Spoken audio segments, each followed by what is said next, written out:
Good afternoon, City of Refuge. Thank you for joining me this week for another video update and sharing of our announcements for the upcoming week. I missed you last week. Last Friday was actually my birthday, and so David agreed to let me have my day off, and we figured we would catch up today. Tomorrow, we have a busy day around here. So tomorrow morning at 10 o'clock, we have our next men's Bible study with Tabernacle Baptist Church. That's at 10 o'clock Saturday morning, and it's all done through Zoom. So if any of you men would like to be involved in that Bible study tomorrow, just reach out to me and I'll make sure you get the link. Then tomorrow afternoon, from 1 o'clock until 3 o'clock, we're having a book signing for my book, Thou Art With Me, at Rose of Sharon Christian Bookstore on High Street in Burlington. Again, that's from 1 o'clock to 3 o'clock. If you already have a book and you'd like to have me sign it, feel free to come out. If you've been planning on getting books maybe as gifts, we'll have them there. Would love to have you come join us for a time of fellowship and really just a time to be thankful for what God has done. And then tomorrow night, we have our weekly service at 5:30 here at Grace Alliance Chapel. So we'll be here in person, but then we'll also be on Facebook live streaming for those that aren't ready or able to come out in person. If you plan on coming in person, please go to our Facebook page and sign up so that we know how to prepare.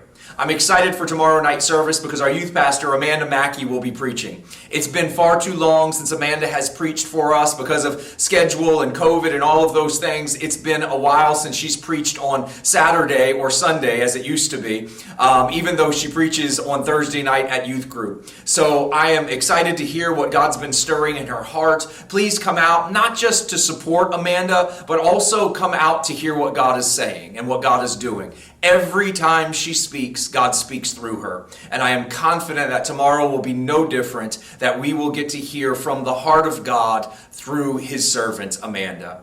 This week, we have a few different things that are happening. Monday night is our next prayer meeting. That's at 7 o'clock on Zoom. Wednesday night is our next discussion of the book of Revelation. We'll be talking about Revelation chapter 11, verses 11 through 14, and discussing the resurrection and the ascension of the two witnesses of Revelation 11.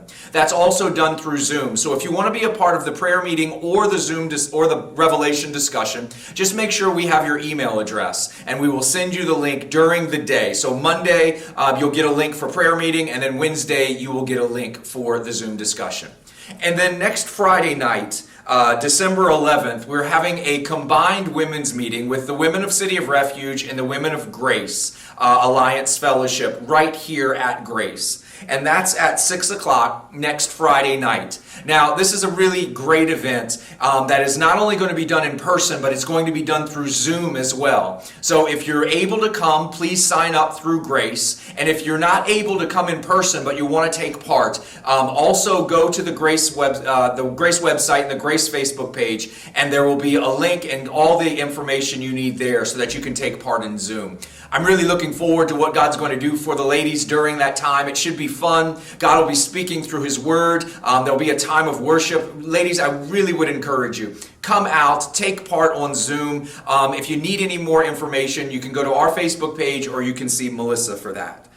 Finally today, I had been all set on just a brief verse I wanted to share with you from our reading plan.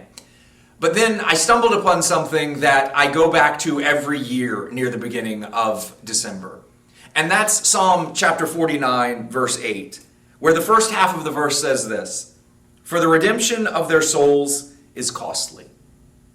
As we begin to prepare ourselves for Christmas, as we begin to get our traditions ready and our decorations out, and we start doing some of those things that we only do in December, I think it's important that we understand that when we celebrate the birth of Christ, we're celebrating the beginning of our redemption. We're not gathering around a baby in a manger. We're gathering around the King of Kings, who made himself like us so that he could bear our sin and then make us like him. Matthew chapter 1, verse 21, when the angel was speaking to Joseph, he didn't say that your wife is going to have an infant who will grow into the king. He said he will save his people from their sins. In Luke chapter 1, verse 33, when the angel appeared to Mary, he told her very clearly that his kingdom will never end.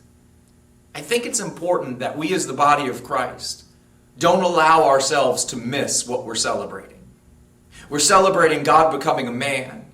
We're celebrating God chasing after men. But we're celebrating the fact that the Son of God freely gave himself, that we, the rebels and the enemies, might become the children of God. Just think for a minute about what happened when people came and saw Jesus. The shepherds came and they saw an infant and they worshiped.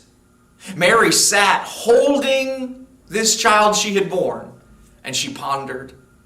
And then sometime later, wise men, kings from another country, foreigners, came and they brought gifts.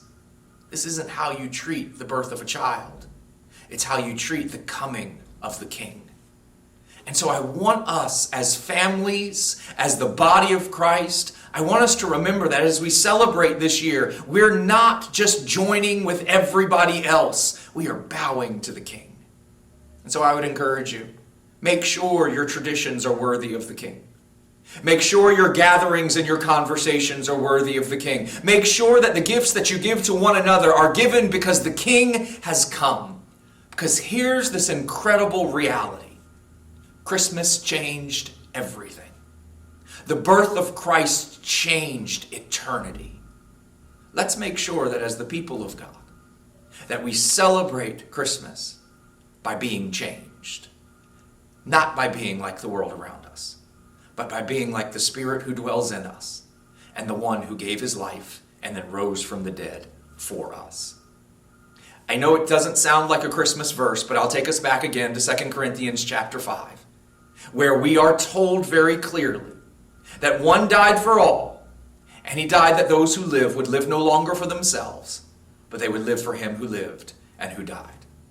This Christmas, let's remember that when Jesus was born, everything changed. And let's celebrate his birth by making sure that we live changed lives. Not living the way that we've lived in the past, but living for the one who was born, who died, and who rose again. And let's remind everyone around us that he is still yet to come. His birth is the promise that he will return. I'm praying for you this week that in the middle of all that's going on, in the middle of all of our traditions, in the middle of all of the distractions that can come, that your eyes will be set plainly on the one who matters most. And that you and I will remember this Christmas that the redemption of men is costly, and Jesus paid the price. God bless you. Look forward to seeing you tomorrow night.